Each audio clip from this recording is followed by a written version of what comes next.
momento inicial, como en esa época todos los jóvenes que llegábamos a los 17, 18 años empezar a pensar que bueno, se terminaba el secundario, o si estaba laburando ya, había un quiebre, un momento clave de la vida que era el servicio militar obligatorio. Donde cuando más chica es la ciudad, cuando más hacia lo que hoy llamamos el interior te va, más importante era, porque es un momento trascendente. A veces era el primer contacto que teníamos con una forma de que nosotros veíamos de cerca los cuarteles, la vida militar que había, lo que se hablaba mal respecto de la vida militar. Recordemos, justo a mí me toca hacer la colimba cuando estábamos en pleno proceso militar. A mí me toca la incorporación a principios del año 82.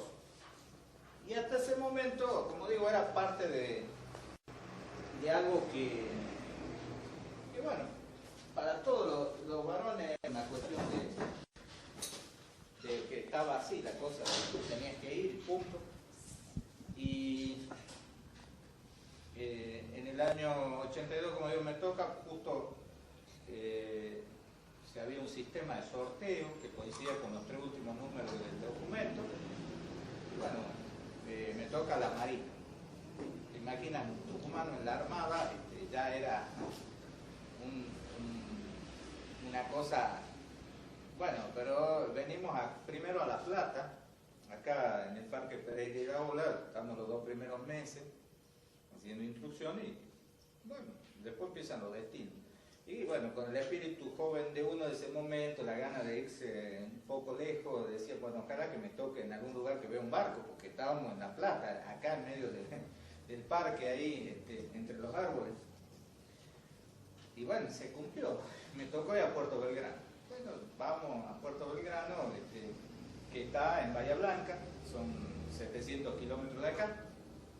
Y cuando llegamos allá, bueno, había un momento de algidez, se comentaba que podría haber alguna situación política porque ya se descomponía la junta militar, ya se caía a pedazos, ¿no? Esto era perceptible, se comentaba. Y en un momento empezó a haber un alistamiento, apenas habíamos llegado, nosotros la noche que nosotros llegamos a Puerto Belgrano, un alistamiento de tropas, y nosotros, las especulaciones que había era si empezaba una guerra civil interna, una acción de represión, o si era contra Chile, porque también se pensaba eso. Para que ustedes tengan una idea de lo que se vivió en ese momento, los que tienen un poco más de edad, lo van a recordar, en el año 82, hacía 4 años que nos tocó punto de entrar a una guerra con Chile. En las Malvinas nosotros la comida que teníamos todavía era la que se preparó para llevar la guerra con Chile. Entonces, bueno, comenzó la etapa esta de la guerra y, bueno, las tropas que fueron, en realidad nunca supimos a dónde iban, pero a la semana nos enteramos que esto era el inicio de las acciones de Malvinas. Bueno, tengo que reconocer que en ese momento, y esto es un elemento que empieza a jugar mucho, todos teníamos 18 años. Ahora, yo creo que contrariamente a lo que se sostiene de que ya éramos chicos y que, bueno, los chicos no deben ir a la guerra, que sé yo, no sé. Primero, no creo que haya guerra justa, injusta, las causas son justas o injustas. Las guerras no son simpáticas, bonitas, en ninguna guerra te dan tiempo a descansar, a bañarte, a comer todas las 4 comidas, es algo duro, y que capaz que el único que está preparado para pasar ese momento es que es joven. El que tiene más edad tiene una familia que ha de responsabilizarse cuando se está allá. Yo conversaba con gente que tenía 24 o 25 años y que estaba pensando si le iban a cortar la luz o no, si la mujer habrá cobrado el sueldo, si esto, empieza a pensar muchas cosas, no está pensando solo en el sobre todo en cuadros militares que a veces no tenían mucha convicción.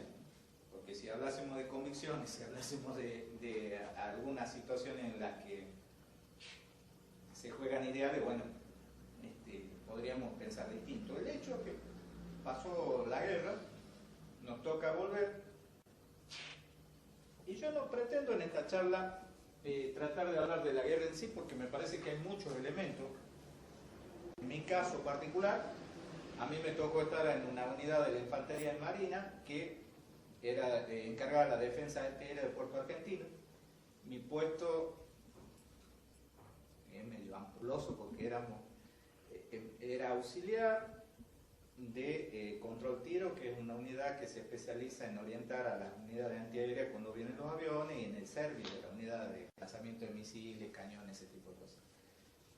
Yo de electrónica, de electricidad, nunca supe, soy un inútil total con las manos, así que salvo para destapar una botella o hacer un asadito, lo demás no es mi especialidad, la destreza psicomotriz. Estuve ahí porque tenía el secundario completo y se requería cierto nivel de saber distinguir algunas cosas que había que leer, algunas venían en inglés, otras en castellano, mapas, planos, repuestos. Me tocó así.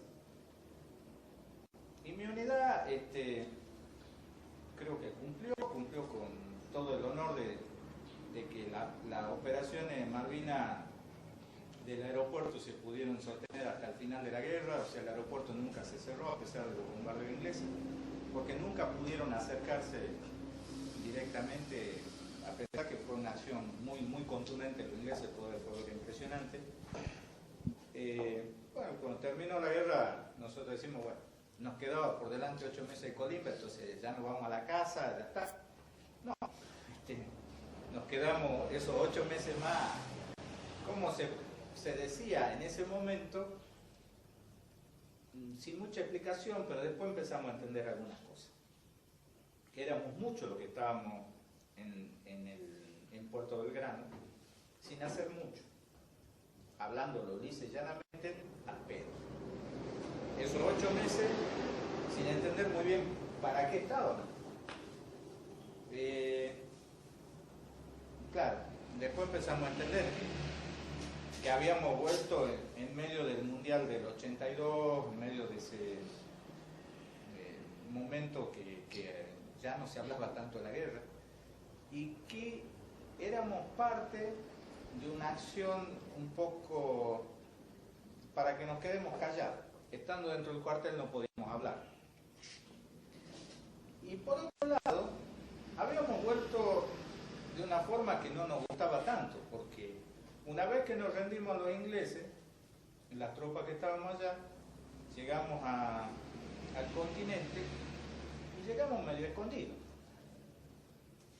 Nadie que lo reciban muy bien si se ha perdido, pero tampoco éramos los culpables de haber perdido esa guerra, entonces no entendíamos muy bien a qué se debía el ocultamiento. ¿Por qué había que esperar un mes para encontrarse con la familia de uno? ¿Por qué muchas cosas? Entonces, bueno, esos interrogantes uno se los va planteando. Como digo, tuve mucho tiempo para estar ahí mirando al techo. Y cuando volvimos, yo venía, son muchas horas, en esa época se andaba en tren, otra antigüedad, digamos, es decir, veníamos desde Puerto Belgrano a Constitución, teníamos que esperar unas cuantas horas para seguir a Tucumán, y en eso vos carburabas. Leo en una revista, hablaban de que se estaban agrupando los que habían estado en Malvinas, y entonces yo me quedé en Buenos Aires, no seguí viaje, me fui a buscar a esta gente, los encuentro de casualidad y me hablan, bueno, digo, entonces me proponen que armemos en Tucumán una filial de lo que se estaban armando, que eran centros de ex soldados combatientes de Malvinas. No lo pensé muy mucho. Y volví con un grupo de compañeros, empezamos a armar lo que era el centro de soldados combatientes de Malvinas, y empezamos a notar algunas cosas. Nosotros teníamos que decíamos, bueno, ¿por qué vamos a luchar? Primero, ¿por qué tenemos que luchar? Entonces, algunos nos planteaban que éramos como víctimas de la dictadura, que teníamos que hablar de la dictadura, que era un poco la cuestión de pelear por una pensión, que se nos reconozcan algunos derechos. Bueno, era la corriente que predominaba, un poco confrontar con los militares, y por otro lado nos aliábamos a cualquier fuerza política que nos apoyase. Entonces, eso duró 1 año, 2 años, y yo llegué un día que lo hablé con algunos compañeros y dije, mira, esto no me contiene porque yo siento que lo que estamos haciendo es trabajar de combatientes. O sea, en vez de luchar por reivindicaciones, muchas veces yo decía, ¿por qué tenemos que pedir una pensión y aquel tipo de mi misma edad tiene 7 hijos, supongamos, y por qué él no tiene derecho a una pensión? Entonces, bueno, claro, nos decíamos, bueno, porque nosotros hemos tenido una guerra. Y nosotros hablamos en contra de la guerra, hablamos en contra de todo, o queremos olvidarnos de esa guerra y solamente hablar de que somos combatientes, que la hemos pasado mal, que no comíamos, que bueno. Entonces, ¿de qué queremos hablar? Si lo que nuestra conclusión fue, en un intento así de entender en qué estábamos parados, que evidentemente teníamos que hablar de la guerra y mucho de la guerra, porque era lo que nos había generado la condición de excombatientes. Y bueno, en un momento nos empezamos a juntar mucho de distintos lugares del país, que decíamos, bueno, pero en realidad excombatiente define un tema por la negativa. Si nosotros somos excombatientes, quiere decir que ya no queremos seguir peleando esa guerra, que sigue por otros medios. En este caso era, los ingleses siguen estando en Malvinas, nadie quería ir a quemar a ningún inglés ni nada por el estilo, pero evidentemente definirse como excombatiente no es lo más correcto. Entonces pensamos a ver cómo en el resto del mundo se hablaba del que había estado en una guerra, se hablaba de veterano de guerra. Perfecto, asumimos identidad. Algunos dicen por ahí que el menemismo impulsó esa categoría. Yo no voy a entrar en discusiones porque tendría que tenerlos sentados acá. En todo caso, hay gente en La Plata que se sigue llamando ex soldado combatiente Malvinas, que tienen claramente una idea política impulsada por el PC o Partido Comunista de ese momento, y que ellos siguen sustentando esto como una verdad revelada, y ellos dicen públicamente que ellos nunca recuerdan el 2 de abril sino el 24 de marzo, porque la dictadura es la que los llevó a estar ahí. Ayer, antes de viajar hacia Buenos Aires, yo trabajo en una ciudad que se llama Famaillá, de Tucumán, y hablando con algunos compañeros que me encuentro en el banco, uno que tenía una herida, otro que tenía algunas cuestiones psicológicas, yo pensaba, ninguno de ellos fue un disparo de un militar argentino, esto fue un inglés el que le hizo eso. Hay que tener claro, quien impulsó todo eso fueron los ingleses. Que la dictadura haya decidido en ese momento enfrentar a los ingleses es otro problema, pero quien estaba agrediendo no son los ingleses. Entonces yo particularmente, y desde hace muchos años, decidí que mi guerra no la peleo desde una identidad falsa, que yo no voy a ser un excombatiente de Malvinas, sino que siento orgullo de haber estado en esa guerra, que siento que no he dejado de pelearla por otros medios. Y les digo que no es mi actitud belicosa, ni de andar contando que mato Burka con un cuchillo, ni nada por el estilo. Simplemente todo me tocó estar ahí, me encargó a cañonazo los ingleses, más tiros recibió por la cabeza que lo que intentó hacer yo. Ahora, siento que la identidad se construye a partir de premisas que tienen que ver con los hechos históricos que nos tocó vivir. Y en ese momento contra quien he combatido y junto a miles de compañeros han sido los ingleses. Y no porque sean particularmente malos en inglés. Les cuento, por mi trabajo, yo trabajo en una institución que se llama INTA, Instituto Nacional de Tecnología Agropecuaria, soy técnico agrónomo, y trabajo en un programa que se llama ProHuerta, y me toca estar en Haití. A veces voy, cada tiempo me llego por Haití a hacer mi trabajo. Y en Haití, esta república caribeña tan golpeada, me toca estar a veces en el mismo espacio físico que están los nepaleses o burkas, que también, esos ejércitos que también combatieron contra nosotros. Yo no siento ninguna inquina personal contra ellos. Hay gente de las Naciones Unidas que pertenecen a ejércitos del mundo distinto, distintos, inclusive norteamericanos, qué sé yo, que también han ayudado a que estemos a los ingleses a pelear contra nosotros. Yo no siento que tengo que sacar un cuchillo para matar a nadie, pero tampoco mi corazón me pide de que yo tenga que sentirlo como un hermano más querido. Entiendo que ellos han combatido por el rey de Inglaterra, la reina de Inglaterra, sin una causa más que la de ser aliado histórico de ellos. Y bueno, así como ellos tienen derecho a pelear su guerra, yo también siento que debo pelear la mía, que la pelea esa no es individual, sino colectiva, que se hace desde identidades. Y en algún momento yo me fui de los centros de combatientes porque entendía que hablaban más de la pensión que queríamos tener que de la causa que había dado origen a nuestro problema o a nuestra situación, o sea, la guerra o los ingleses. Por eso es que todo mi empeño militante a partir de ese momento está en el peronismo 26 de julio. O sea que yo en eso no siento de que ni he dejado de ser veterano de guerra, nada por el estilo, pero bueno, hay que construir desde la posición política y esta es mi opción. Por ahí hay otra diferencia que tenemos, no somos un único cuerpo. Hay mucha gente de mis compañeros que han decidido volver a donde están nuestros compañeros enterrados, a donde hemos peleado. Yo jamás volvería, salvo por alguna razón muy especial, porque tengo que aceptar que un inglés ponga un sello en mi pasaporte diciendo que yo tengo que sellar mi pasaporte para volver a mi propio territorio. Jamás. Eso no lo voy a hacer y me muero de ganas por ir, pero no lo voy a hacer mientras tenga la posibilidad de decir que no, porque no es posible, pero tampoco lo acuso a aquel que hace eso y vuelve al lugar, al cementerio de Darwin, a los lugares por los que hemos peleado. Entonces, hay cosas que no tenemos un pensamiento único, no somos algo... tenemos nuestra diferencia, inclusive hay militares que han estado en la represión, que han combatido al pueblo argentino y que también han estado en Malvinas, con los cuales no me siento particularmente hermanado. Pero, bueno, entiendo que ahora hay un gobierno que está llevando adelante una política exterior digna y una política interior más digna todavía de recuperar la memoria, y será ese gobierno y esa justicia la que se encargará de decir dónde tiene que estar esa gente.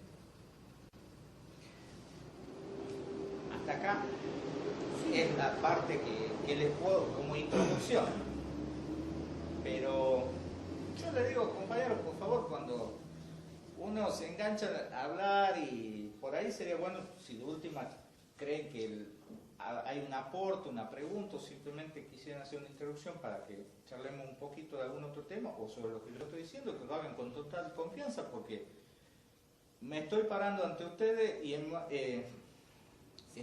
diciendo algunas cosas que por ahí no son necesariamente compartidas, o sí, y bueno, si lo creen conveniente, díganlo, no. No, a mí yo conozco, el padre de una amiga mía también estuvo en Malvinas y siempre, ¿no? Surge esta cuestión de charlar, ¿no? Cada vez que vamos y siempre él cuestiona qué fueron los derechos humanos, ¿no? Y siempre sale esta charla. Entonces, y con este resentimiento, ¿no? Con esta actitud que es distinta, digamos, tu posición es muy distinta a la de otros muchos compañeros que dieron batalla en Malvinas, pero digamos como que a mí también, digamos, o sea, lo que uno conoce y lo que le transmitieron por ahí es esta cuestión de lo que siempre estuvo presente fue, bueno, luchemos por tener la pensión y lo demás, pero por ahí no se conocen otras cosas de trasfondo.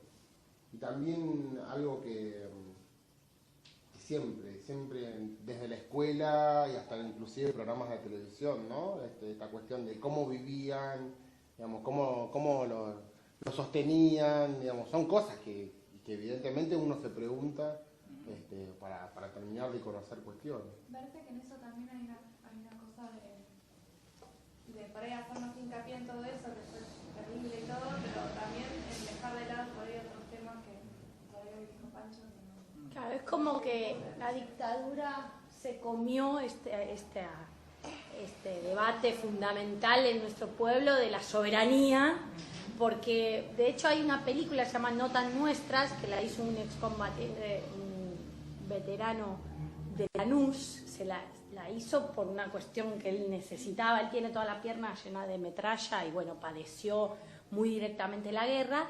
Y la película es una película muy para arriba, que yo he visto pocas películas de Malvinas que son para arriba, en general son un bajón terrible, pero sin embargo él hace hincapié en esta cuestión de defenestrar a los mandos superiores argentinos y rescata incluso, porque es la vivencia de él, ¿no? Él lo cuenta desde un lugar muy personal, cómo hasta cayendo en manos de militares ingleses lo trataron mejor que sus propios altos mandos, ¿no? Sí, está bien. Es una visión, por eso Perfecto. Yo también, perdón, compañera, por favor. Sí, por eso a mí me quedaba como cuando vos decís esa parte de yo la guerra se la adjudico a los ingleses. Sí, sí, sí. Me sonó muy fuerte, viste, cuando alguien tiene otro pensamiento, yo llevo otro pensamiento, no por vivencias con los combatientes y decir, siempre fui del pensamiento de culpar en esos momentos a la dictadura por la guerra, no a los ingleses. Y es la primera vez que siento en la boca de un excombatiente lo que vos dijiste, por eso no es que, te quiero decir, no es que no esté de acuerdo con lo que vos pensás, sino que es una forma nueva de ver la guerra que nunca lo había escuchado. Y ojalá que no en todo estemos de acuerdo todo. El problema central, me parece, con este tema hay que ser cuidadoso porque obviamente yo milito en una organización que reivindica una historia. Si hablamos de historia, esa misma dictadura, en enero del año 77, fusiló en La Plata a Dardo Cabo. Dardo Cabo, para mí, uno de los ejemplos que sin haberlo conocido, es un ejemplo en la historia porque sintetiza muchas cosas. Alguien que viene del peronismo, a veces no tan definido como revolucionario de entrada, que viene de un sector duro del peronismo, del carbón, de la metalúrgica, y de pronto secuestró un avión junto a un grupo de compañeros. Algunos terminaron muertos o desaparecidos del lodo de Montonero y otros también de la AAA. Alejandro Llovenco llevaba una granada o un explosivo en su portafolio y murió en la calle Corrientes. Sí, y era de la AAA y estuvo en el comando. Yo trato de no edulcorar la visión del héroe perfecto. Creo que ese grupo estaba bastante más escoroso a la derecha que otra cosa. Sin embargo, tuvieron el coraje en el año 1966 y la opción de subirse a un avión, de secuestrarlo, llevarlo a Malvinas, llegar allá y ponerse delante del avión con la bandera argentina y decir, bueno, nosotros estamos acá, somos argentinos y decimos este territorio es nuestro. Lo detuvieron, Arturo Jauretche, alguien que intelectualmente es superior a mí sin duda, lo definió mejor, dijo a ellos que le tendrían que haber dado una medalla, cuando volvieron al continente le dieron 4 años de prisión. Y luego cuando salió de la prisión, empezó a hacer su proceso, se ligó al sector de Montonero, fue oficial Montonero y cayó preso y fue sacado por la misma dictadura y lo fusiló. Ni siquiera podemos decir que le dio la oportunidad de caer en combate. A ese mismo heroico, porque lo defino como heroico porque hay que tener algún grado de heroísmo para subirse y hacer lo que ellos han hecho, y seguir la lucha, lo fusiló la misma dictadura que decidió invadir las Malvinas.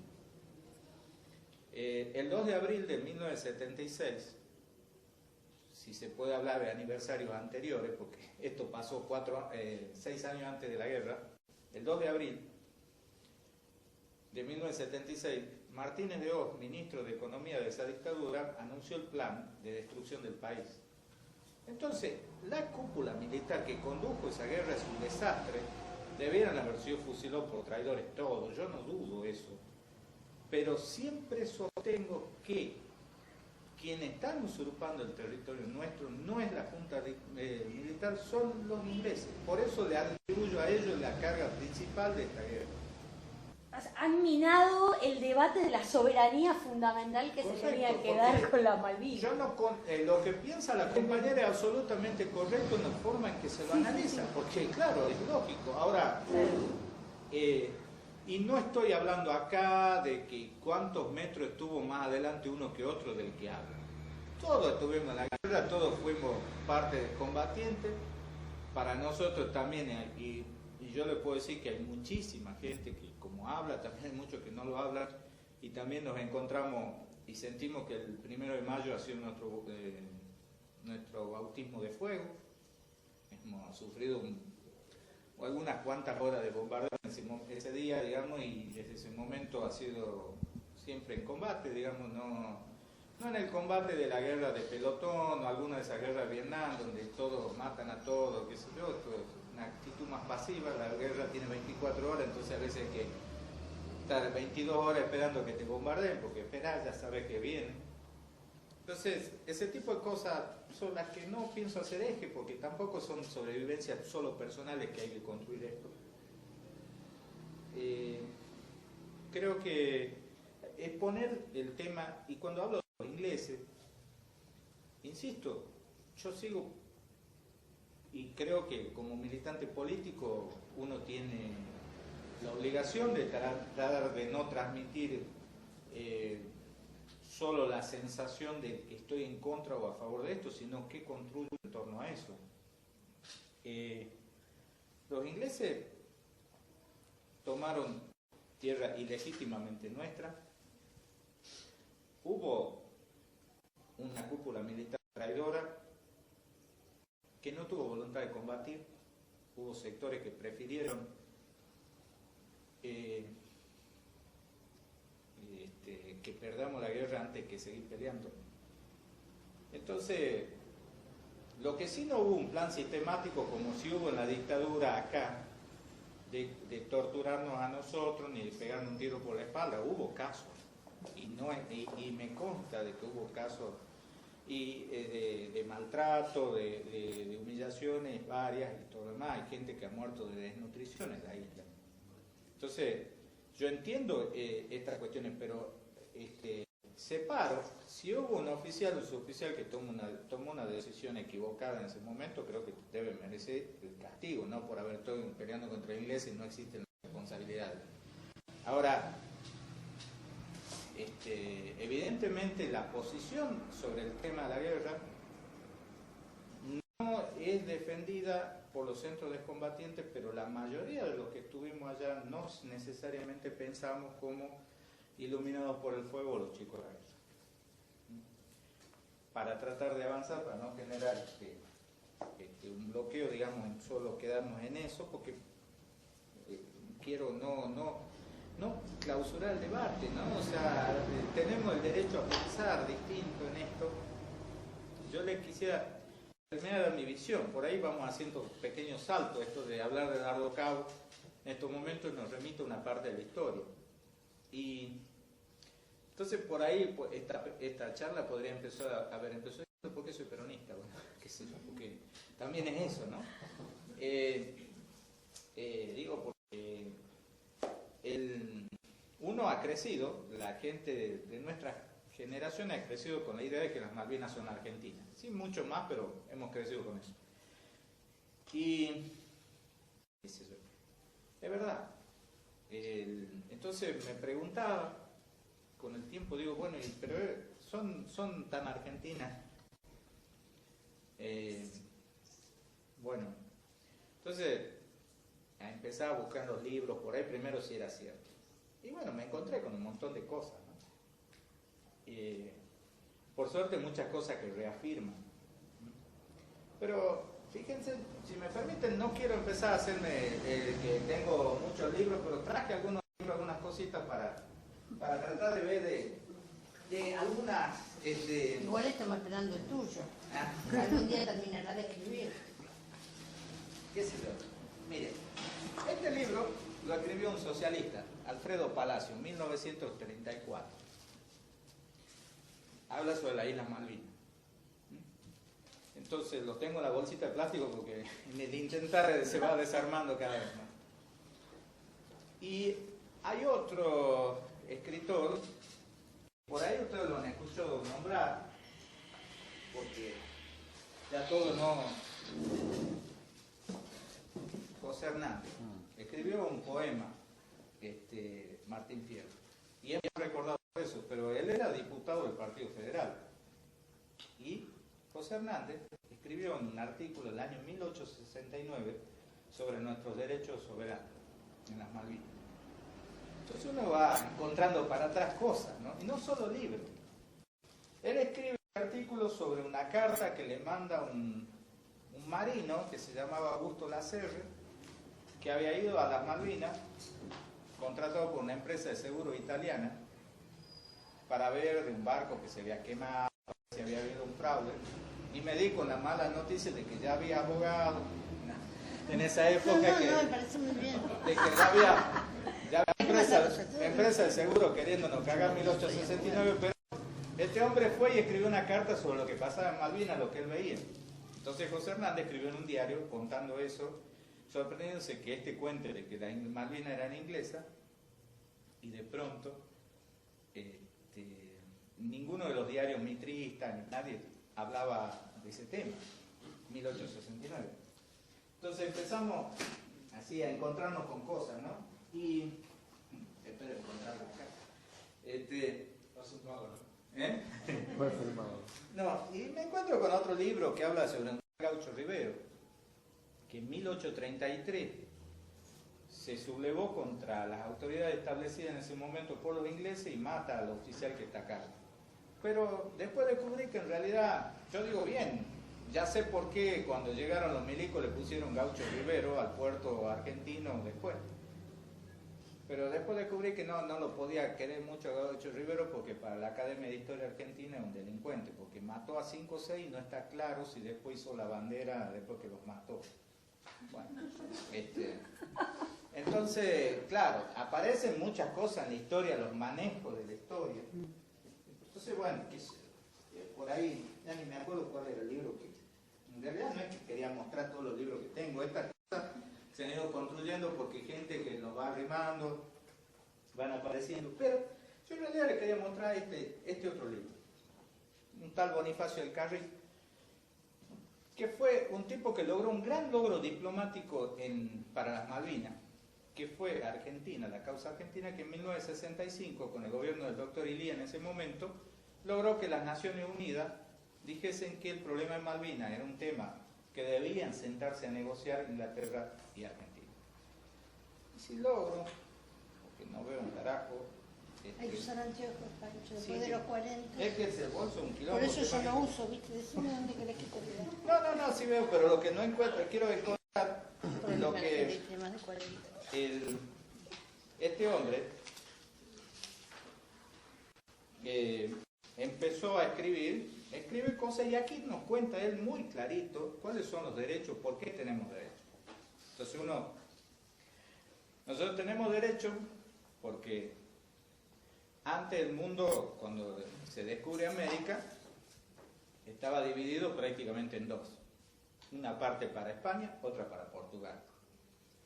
Entonces el Papa dijo, a partir de un eje imaginario tal, para acá de España. Bueno, dirán, che, pero podemos sustentar sobre la base de lo que ha dicho un Papa hace 1473. Y sí, esa era la juridicidad que había en ese momento. Y todos los países que había en ese momento lo aceptaron, menos los pobladores aborígenes o nativos de esas tierras que no tuvieron derecho a ser preguntados. Pero el Estado en ese momento dijo, España para acá, y eso es parte de nuestra tierra. El segundo título que ostentamos es el de descubrimiento y de posesión. En realidad hay una florcita por ahí que a veces aparece en las casas, se llama Santa Rita, o en algunos lugares le llaman bougainvillas, que fueron descubiertas por un señor, Antoine de Bougainville, francés, que se dedicaba a viajar por el mundo. En uno de esos viajes llegó a las Malvinas y él fue el descubridor de las Malvinas, tomó posesión en nombre del rey de Francia, fundó Puerto Luis. Y los españoles, cuando dijeron, che, miren muchachos, está muy bonito, somos amigos, digamos, los ingleses, pero esas tierras son nuestras nos tienen que devolver. Entonces Francia devuelve la tierra a España. En ese momento recién los ingleses, viendo el potencial que tenían las Malvinas, se quedaron con un lugar que se llamó Puerto de España. Entonces, nosotros, el segundo título que tenemos sobre esa isla es que otra potencia que era Francia reconoció que esto era de España, y la Argentina es continuidad en ese segmento del continente de un territorio español. Y el tercer título, que tiene un nombre muy claro, a vos siempre metiéndole la cosa, la usucapión, que es cualquier vecino sabe que cuando toma posesión de un lote, si no lo reclama nadie, está 20 años en ese lote, se queda con el lote, la titularidad. Bueno, Ahora lo llaman posesión ventañal para que no bueno, te enojes tanto. ahora lo llaman prescripción adquisitiva y todo lo demás. Entonces, de No pronto, se dice más usucapión, es una palabra Bien. vieja. pero la usucapión en el derecho internacional público es lo que acredita el tercer. Nosotros, desde que España se hizo cargo de esas tierras, siempre fue parte de un territorio reclamado, defendido por España. Que no hayamos tenido puntualmente una persona cada metro cuadrado de las Malvinas no quiere decir que no haya sido nuestra posesión. Entonces hay una historia que yo me permito ahí, hasta que encuentre la cita de este señor, que ya la vamos a encontrar. Hay otra gente que sí escribe, que no son vagos. Entonces, hay un escritor irlandés, no inglés, sí habla inglés, pero no es inglés, sino irlandés, George Bernard Shaw, que en algún momento dijo: nunca encontrará un inglés que no tenga razón. Todo lo hace por principios. Te guerrea por principios, patriótico. Te esclaviza por principios, imperialistas. Te oprime por principios de fuerza. Te roba por principios de comercio. Sostiene a su rey por principios de lealtad y lo decapita por principios democráticos. Pero siempre tiene razón. Esta forma irónica de... Bueno, un irlandés no estuvo. Esta forma me permite... Yo les leo acá los títulos, por supuesto, hay miles de cosas escritas sobre los derechos, qué sé yo. La pregunta es, yo estaba recién ahí en Chile y Defensa, en el laburo, y la defensa que se llama la calle por la defensa que se hizo de Buenos Aires, ¿qué derecho tenían ellos para atacar Buenos Aires en ese momento? Ninguno, les importó un carajo y se mandaron. Y las dos, entonces, hablando de eso también, bueno, esa no es la única vez que tuvieron el tema metido en nuestra política interna. Acuérdense de todas las cosas que han pasado, la incitación al Brasil, la guerra que tuvimos con Brasil, la separación de la banda oriental, que ahora se llama República Oriental del Uruguay. No estoy pretendiendo, por favor, pedir ahora que nos anexemos Uruguay, a pesar que haya algún uruguayo, qué sé yo, presente acá. Tenemos acá. El tema no es eso, sino digo, éramos una sola unidad territorial y solo los intereses de los ingleses llevaron a que se cree un país para, ellos decían, un algodón entre dos cristales, un país que separe a Brasil de Argentina y estuviésemos balcanizados y no estuviésemos unidos. La guerra del Paraguay, la invasión de Bolivia en 1838 hacia la Argentina, instigado por Inglaterra, el bloqueo francés que luego se suman los ingleses en la época de Rosas. Ahí no es una sola agresión. Y después fue haciendo acciones que le fue anexando cada vez más cosas. No voy a intentar leer toda la fichita, porque ya ni sé en dónde lo he escrito, pero ellos en 1860 y algo ya han agarrado y han dicho, bueno, no es solo las Malvinas lo que tenemos, sino las Georgias. Y en 1904 lo extendieron hasta la isla Sandwich del Sur, o sea, cada vez fueron aumentándole más y un pedacito de la Antártida. O sea, permanentemente ellos fueron trabajando, no descansan nunca en esto. Y bueno, ¿por qué de pronto esta gente lo hace? Lo hacen porque son perversos, porque son malos, porque están levantándose en la mañana a ver cómo nos cagan a los argentinos. No, justo estamos en un lugar que a ellos les interesa. Y lo hacen en el mundo entero permanentemente. Cada vez menos porque tú eres los Estados Unidos. Lo que piensan como la nación y de lo que escriben para la nación, que de alguna manera a estos diplomáticos les da cierto lustre. Entonces, dice, esta lo escribe el 23 de abril de 1982, ya estábamos en pleno conflicto. La recuperación de la posesión de la isla Malvinas ha planteado una serie de graves e importantes problemas. En primer lugar, la posibilidad que se desate una guerra abierta y cruenta entre Gran Bretaña y la Argentina, que no solo sería un crimen de lesa humanidad, sino un verdadero desastre para Occidente. Pues, sea cual fuere el resultado final de ella, habrá de surgir un inevitable vencedor, Rusia soviética. O sea, a todo esto, hijo de puta, la única preocupación que tenía, nosotros estábamos peleando contra los ingleses y la única preocupación es que no ganan los rusos. Miren cómo han terminado los rusos, miren cómo terminan nosotros. Esa es la clase dirigente que tenemos, aún los que creen que las Malvinas son argentinas. Entonces, yo por eso pienso de que a veces el tema de los ingleses es central. Y no pienso solo en los lacayos, porque si vamos por eso, el canciller de ese momento había sido gerente de la Shell. O sea, Era Costamente. Entonces, es gente que evidentemente fueron a la guerra por un hecho de inevitabilidad. Teníamos los ingleses invadiendo nuestro territorio y en algún momento iba a surgir conflicto. Tampoco creo, ni me compro la versión de que gracias a que perdimos esa guerra se recuperó la democracia. La democracia se recuperó porque había miles de gente en la calle que antes de la guerra y después de la guerra siguió peleando, digamos, y salió a echarla a la dictadura. ¿Por qué? Los ingleses, que tanta preocupación dicen haber tenido porque era un gobierno dictatorial el de Galtieri, no les tembló el pulso para aliarse con Chile para ganarnos la guerra. Y los chilenos son hermanos, estamos en una América que tiene que estar integrada, defendemos la integración, pero evidentemente ellos jugaron mal, muy mal. Pero era Pinochet que estaba ahí, no era Allende. Y los ingleses se aliaron con ellos, no les tembló el pulso para, durante la guerra, recibir apoyo, pasar por el territorio, tener bases ahí, recibir información de inteligencia. No solo eso, sino que cuando terminó la guerra, una de las fragatas que participó en la guerra se la vendieron a un precio simbólico a los ingleses, a los chilenos, para que se armen y estén preparados para seguir una posible guerra con nosotros. O sea que le vendieron aviones a buen precio, el pago de cualquier guerra. O sea, insisto, Chile con un gobierno dictatorial que no era menos sanguinario que el nuestro. Entonces, en esos contextos es que uno trata de interpretar por qué estuvimos ahí. Yo, un simple soldado, otro que tenían una conciencia de cívico, o sea, que eran militares, que con poca conciencia cívica. Pero, miren, yo les cuento una pequeña intimidad familiar. Yo, algunos no saben si soy José, si soy Francisco. Bueno, yo me llamo José Francisco, pues me dicen Pancho, entonces directamente podemos abreviar.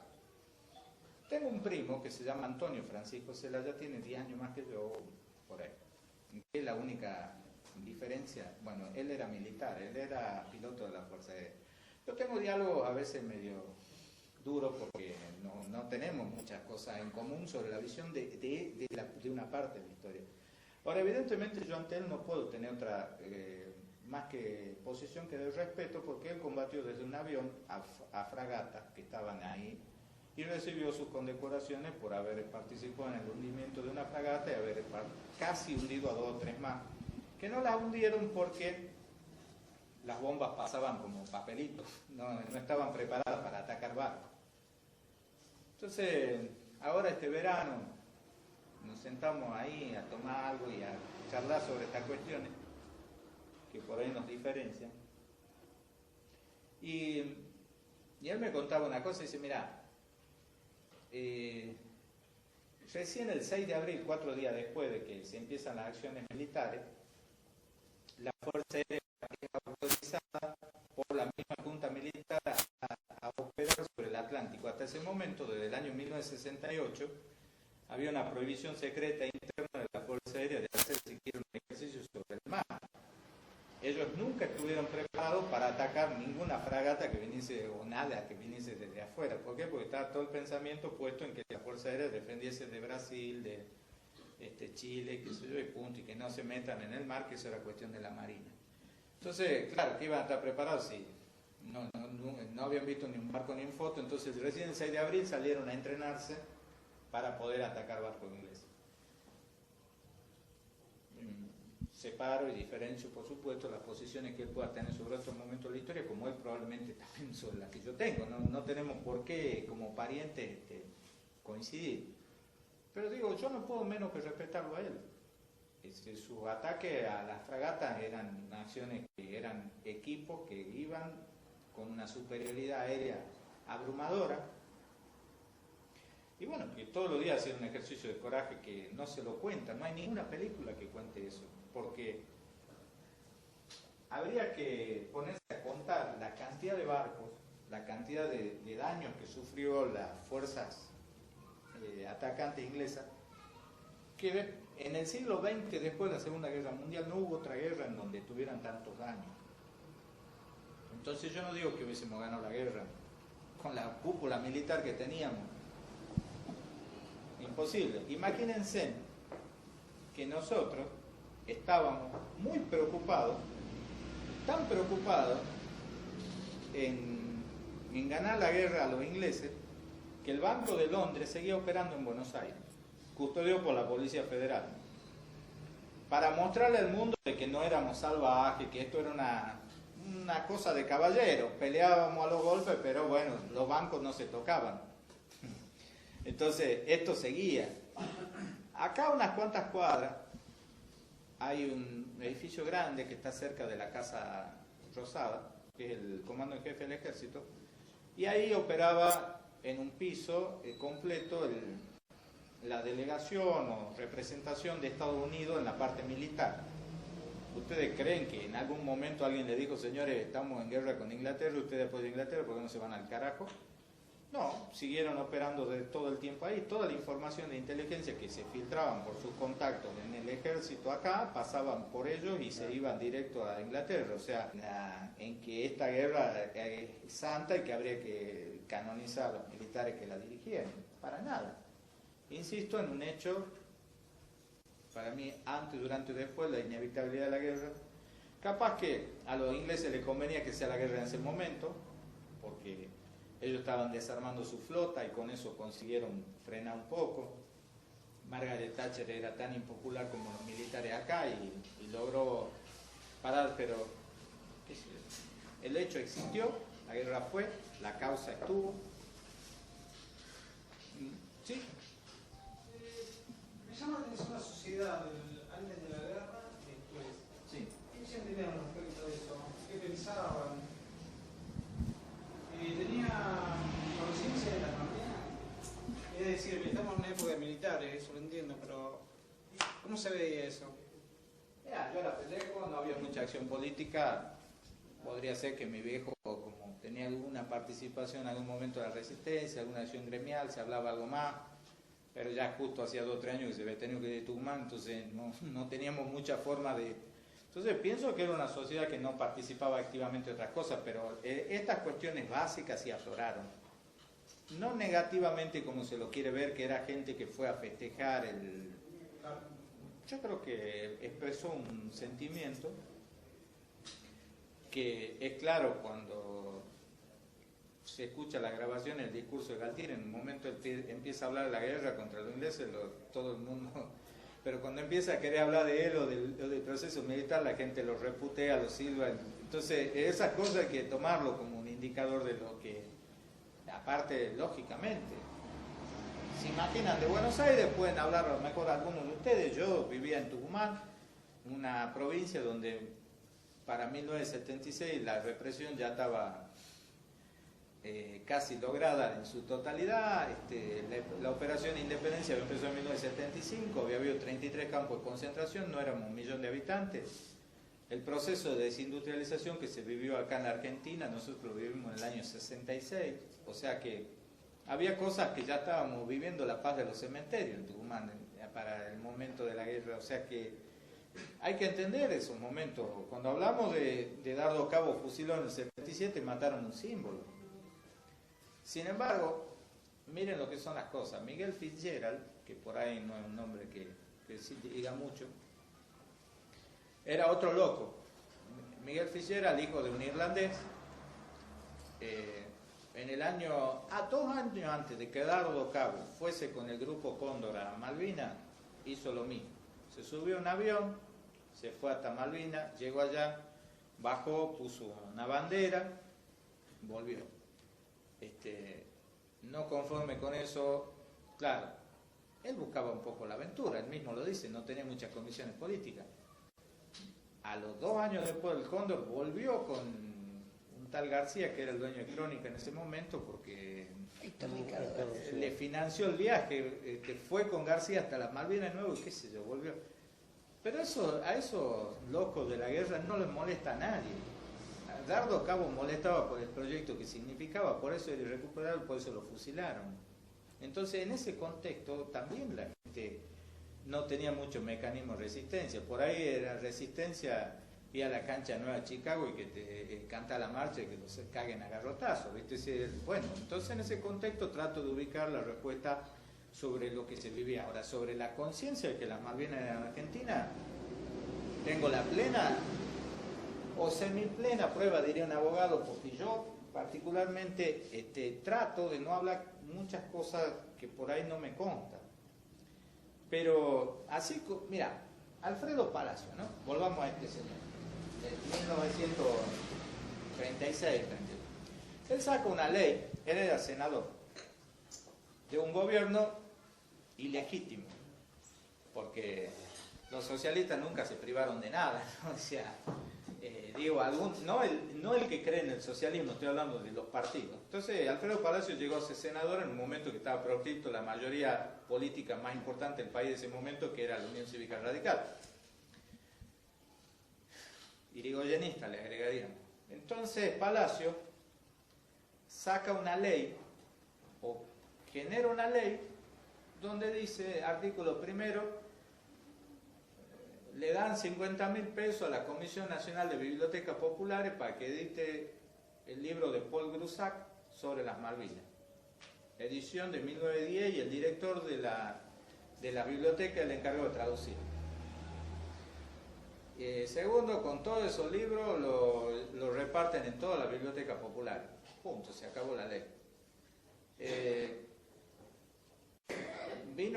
Y entonces uno ve que lo que él apuntaba era una política, repártalen a los lugares donde hay algún socialista para que lo reparta el libro. Vino el peronismo y en todos esos libros, UPA, Evita, Mamá me mima, los que le quedan a Lelí, cualquier libro de ese momento que son de nosotros con mucha clase así, bien pensante, inclusive de la izquierda, ahí aparecen claramente las Malvinas son argentinas. Entonces, el que apostó a que sea una política de Estado, que lo conozca todo, el chico que empieza a escribir, que las palabras iniciales fueran las Malvinas son argentinas, fue el peronismo. Lo otro, hasta ese momento, fue nada más que comentario de círculo. Es como el tema de la escuela. Sarmiento pasó a la historia como el gran maestro, el creador de escuelas. ¿Cuántas escuelas creó Sarmiento? No sé si 10. Perón hizo 10.000 escuelas y ahí empezó a haber escuelas para todo. Entonces con las Malvinas fue lo mismo. Pero yo le dejo, los parientes turcos me hacen ser como vendedor de colectivo, ¿vio? Que siempre le dejo el recuerdo para la básica, una postal que hicimos en el momento de la mesa nacional nuestra, hace pocos días, que reproduce precisamente una de las páginas del libro Evita, del año 52, donde, muy clarito, lo que tiene así, ¿cuántas palabras tiene? Sí. Viva la patria, Islas Malvinas, la Antártida, son argentinas. Esto es así le enseñaban a pensar los chicos, lo deformaban, el autoritarismo del peronismo, ¿no? Le enseñaban a querer la patria y a saber que la Malvinas y la Antártida eran argentinas.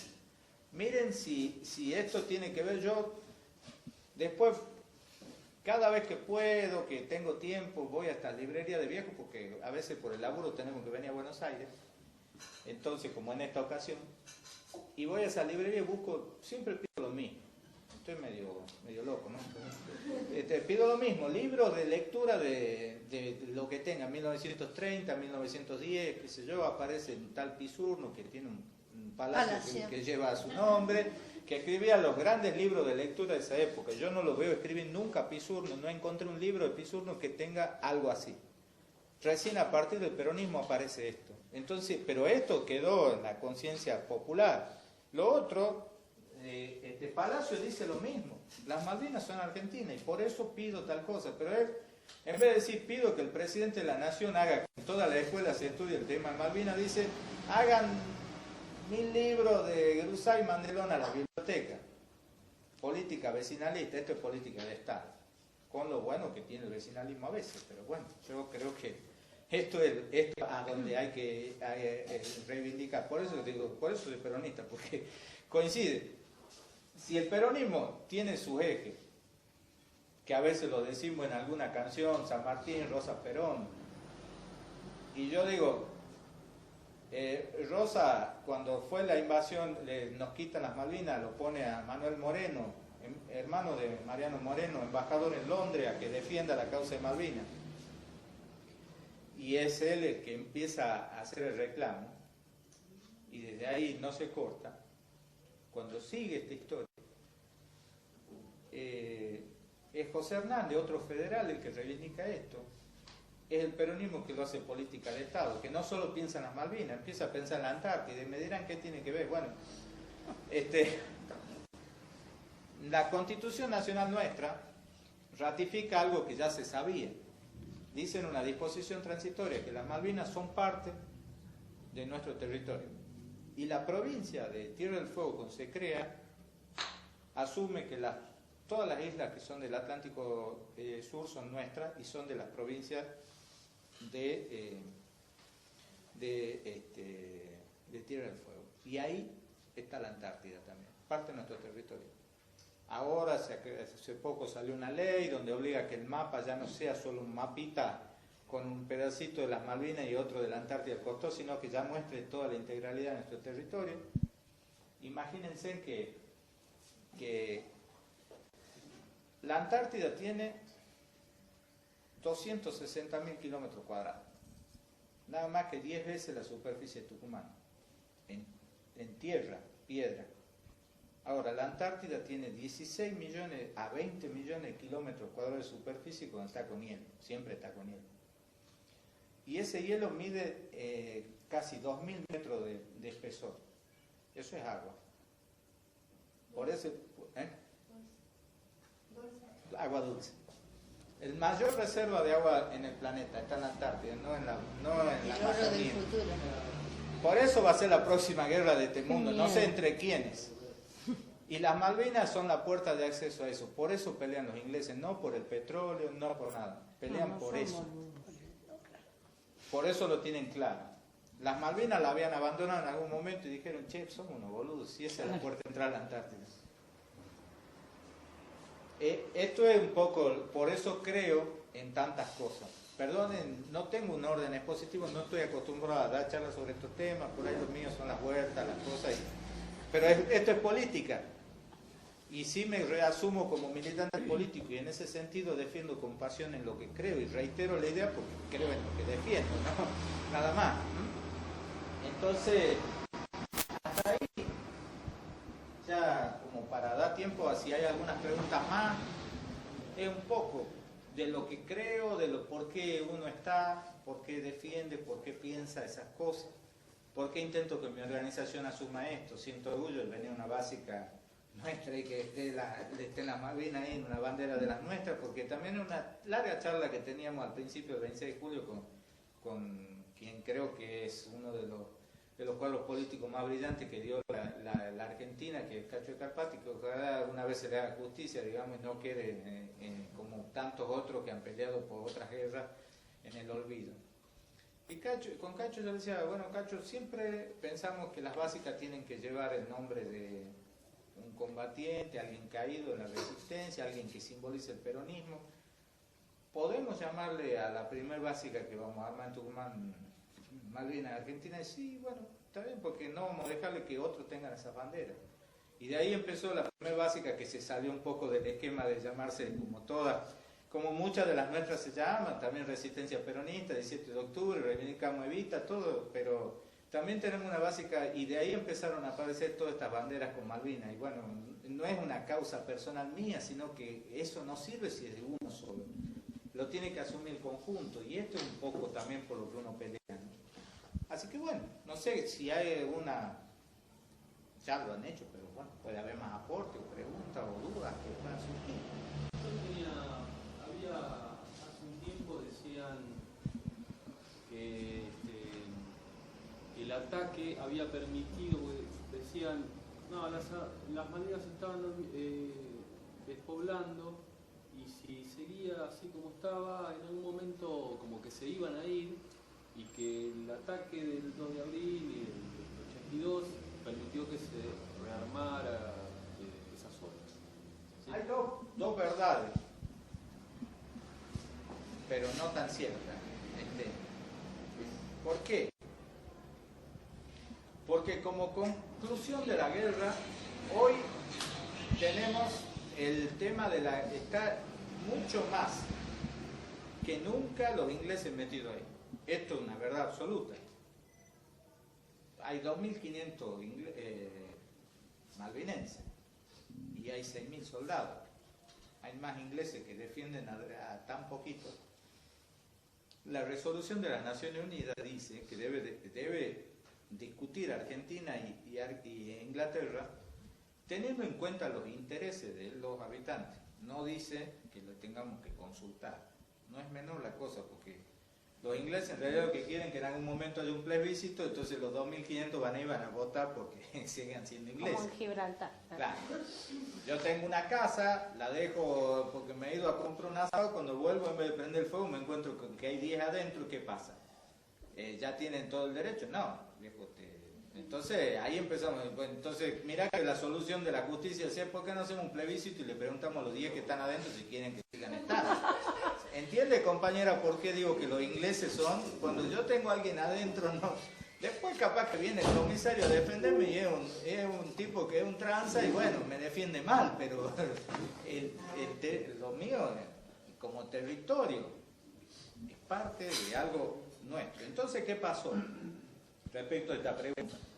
Sí, creo que la guerra de Malvinas, al perderla, la cagamos. Bueno, la de todas las guerras que se pierden, no hay vuelta. La única derrota que se pueden revertir son las políticas. Porque en una guerra militar vos la perdés y punto. Después podrás ganar otra guerra, pero esa ya la perdiste. Pero, ¿qué pasa? No es verdad que los ingleses nosotros con la guerra reavivamos todo. Hasta el año 1975 la veníamos llevando perfecto.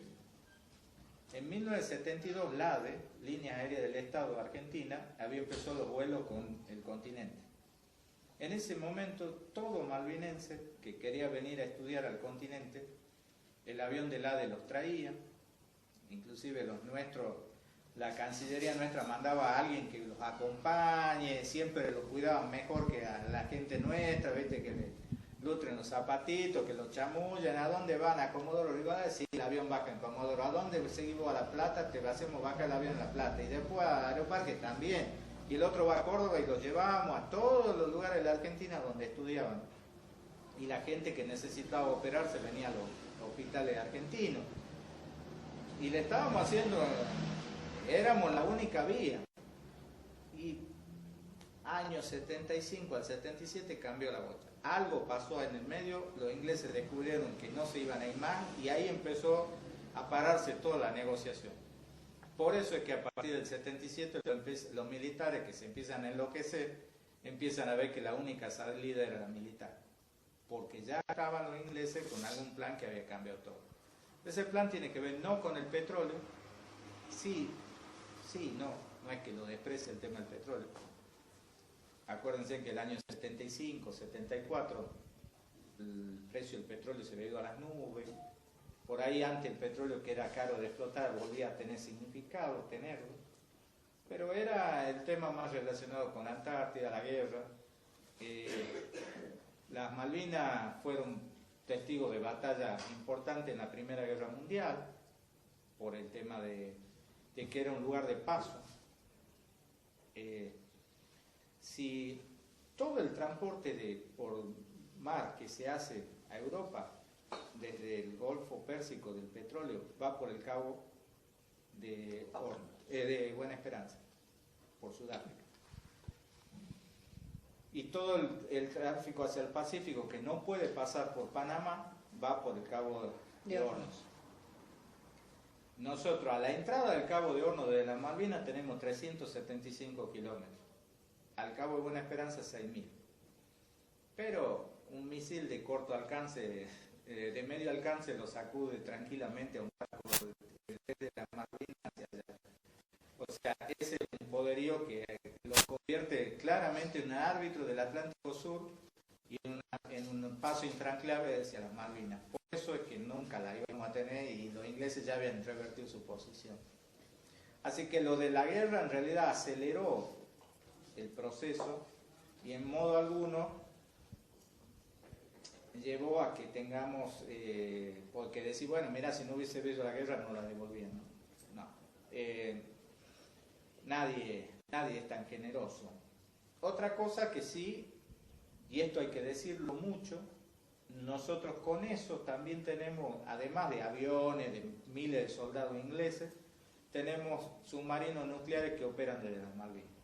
O sea que hoy el Atlántico Sur es un espacio donde hay armas estratégicas nucleares, no misiles nucleares, no se sabe, qué sé yo, por ahí los tienen, pero sí tienen submarinos nucleares.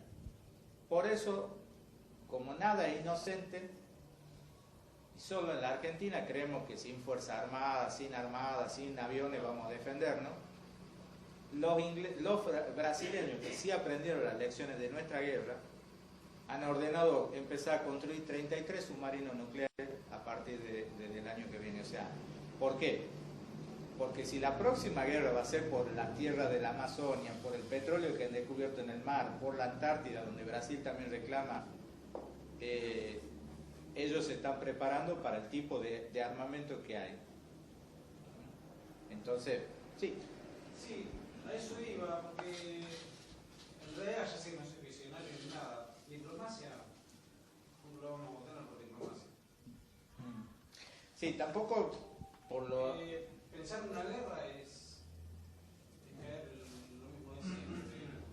Porque actualmente Pero, sí, yo no sé, volver no van a volver nunca, si por lo que diplomático. A ver, veamos, perdón, Anita, no sé si otro compañero más, ¿qué decía? Sí, era como al hilo de lo que él quiere decir. Actualmente, ¿qué situación hay a nivel de política exterior, de este gobierno que está haciendo? No sé. Mantener el reclamo. Primero esto, no bajar los brazos. Las Malvinas son argentinas, mantengamos los reclamos. Ahora, la Argentina en los últimos 4 o 5 años ha logrado cosas inéditas. Primero,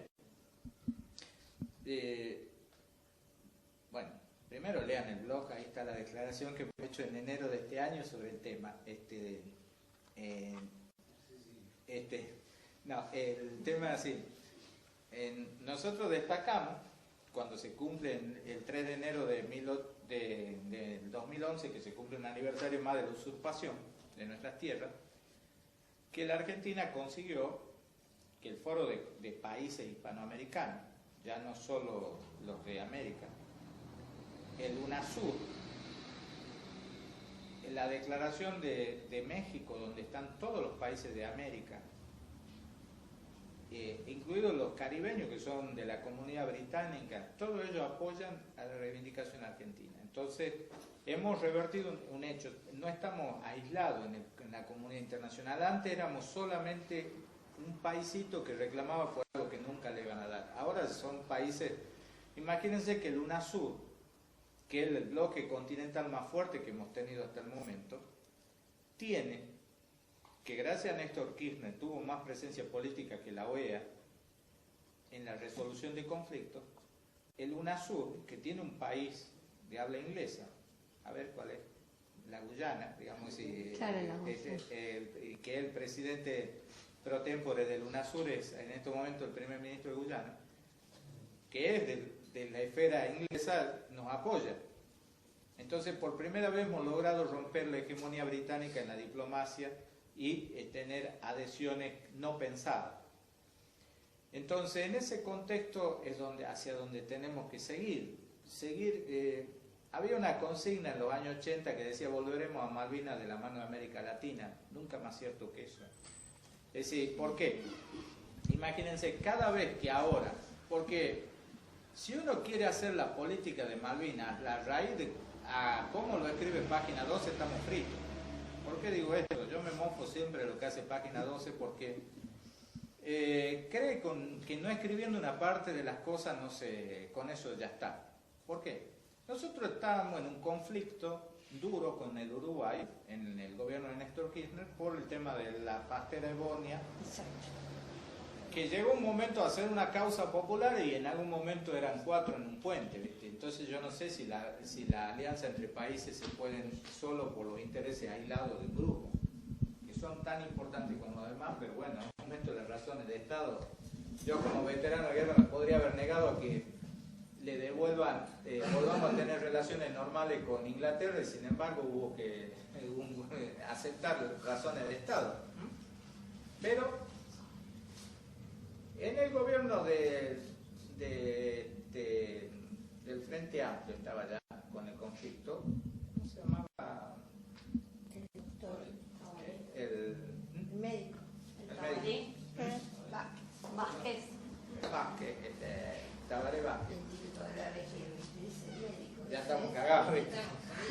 Y él sí era, Ese se llamaba, ¿cómo era? que tenía el peinado así. Unos anteojitos. Bueno, Tabaré Vázquez también negó la posibilidad que entre una fragata británica a Montevideo. Y sin embargo, la prensa nuestra nunca dijo eso.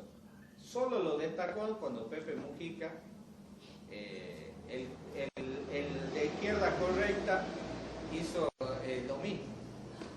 Entonces, la conciencia que aún teniendo un país en conflicto con nosotros, que decidió priorizar y honrar sus acuerdos históricos con la Argentina, no le importó que estuviese peleado con la Argentina en ese momento y decidió que los ingleses no iban a entrar a su puerto.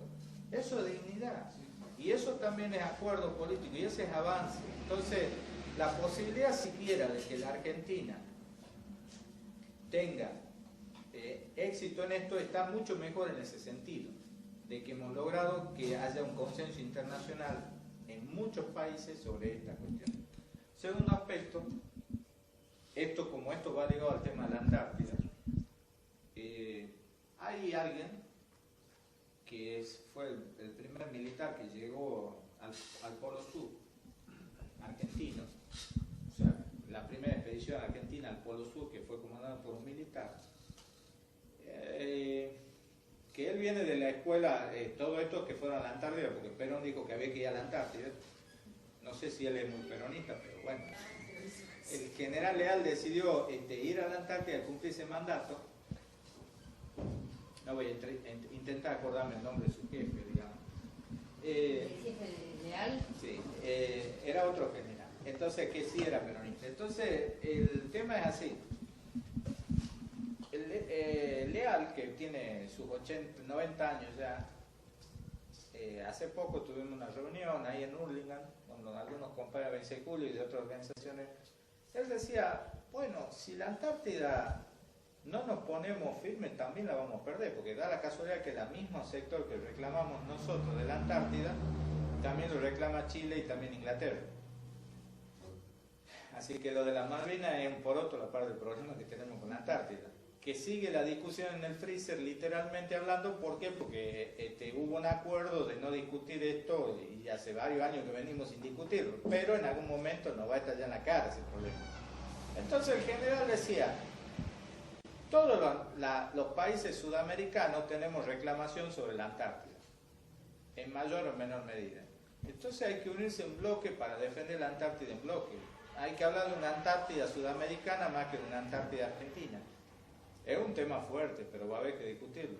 Y ahí tal vez esté lo de la Malvinas en ese sentido. No podemos pensar que la resolución del problema Malvinas sea lo único que tenemos por delante con los ingleses. Sí tienen una ventaja estratégica. Ahora, bueno, en la historia de un pueblo, nosotros somos un pueblo relativamente joven. Como nación, el año pasado se cumplió el bicentenario. Ni siquiera hemos cumplido todavía el bicentenario de la independencia.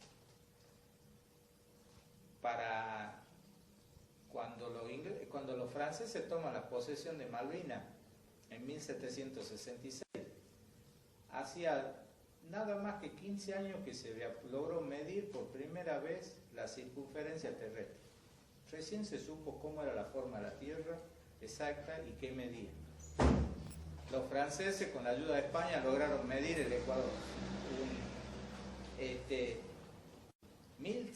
Estamos hablando de que hace 300 años no se sabía qué forma tenía la Tierra. Entonces, los avances de la ciencia, de la geopolítica, las cuestiones de lo que pasa con la Antártida, que son muchos aportes de la Argentina, en ese sentido, el único país que tiene una continuidad desde 1904 en la Antártida, nos lleva a pensar que, bueno, tendrá que discutirse ese tema dentro del contexto de Malvinas o el contexto de Malvinas sumado a la Antártida, pero solo no, y sin los países de América no.